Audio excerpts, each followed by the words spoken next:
இன்றே டவுன்லோட் செய்து உங்கள் ஃபேவரட் ஷோக்களை என்ஜாய் பண்ணுங்க.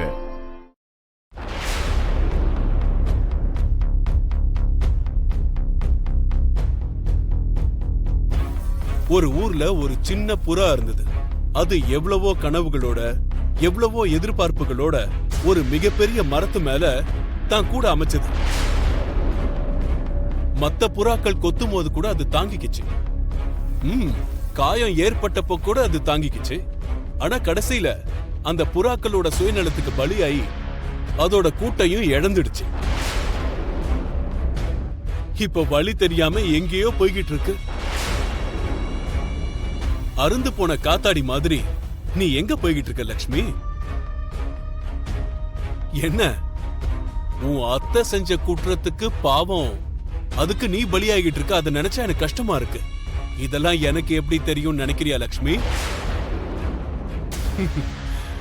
பாத்துட்டேன் லக்ஷ்மி, மொத்தத்தையும் நல்லா பாத்துட்டேன். சரி, இப்ப அதுக்கு என்னன்ற? ஒண்ணும் இல்ல லக்ஷ்மி, மனிஷாவோட சுயநலத்துக்காக நீ உன் புருஷனையே விட்டுட்டு போற. ஆனா இந்த பிரவீன் மிட்டல் கூட அதே சுயநலவாதி தான்.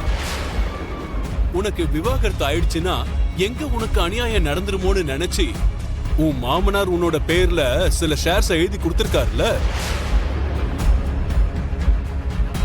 அது எல்லாத்தையுமே என்னோட பேர்ல டிரான்ஸ்பர் பண்ணிடு. அது போதும். மித்ராக்கும் சரி, நந்தன் குடும்பத்துக்கும் சரி, கெடுதல் செய்யற எந்த காரியத்தையும் நான் செய்ய மாட்டேன். நான் அதெல்லாம் பண்ணுவேன், நீ கனவு கண்டுகிட்டு இருக்காத.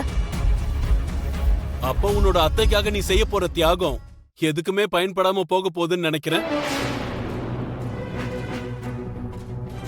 உன்னோட அத்தை ஜெயிலுக்கு போறத யாராலையும் தடுக்கவே முடியாது.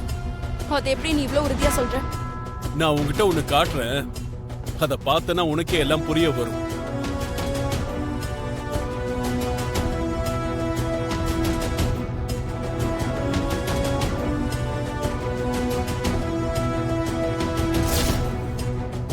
அரவிந்தா மாலினியோட அஜாக்கிரதையால தான் அனந்தா இறந்து போயிட்டாங்கன்னு சொல்றதுக்கு தேவைப்படுற முக்கியமான சாட்சி இது.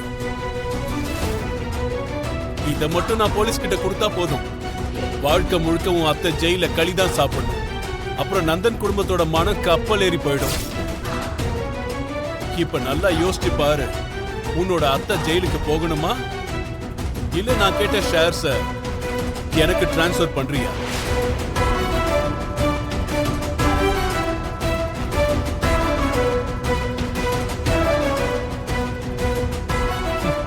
புருஷனே விட்டலான்னு முடிவு பண்ணிட்ட. அதுக்கு முன்னாடி எனக்கு கொடுக்க போற ஷேர்ஸ் முக்கியமா லக்ஷ்மி? நீ கையெழுத்து போட போறியா இல்ல உன்னோட அத்தை ஜெயிலுக்கு போகணுமா வேண்டாமான்னு முடிவு பண்ண போறியா? நல்லா யோசிச்சு சொல்லு. சரி, நான் கையெழுத்து போட்டு கொடுக்கிறேன். குட். 1 minute.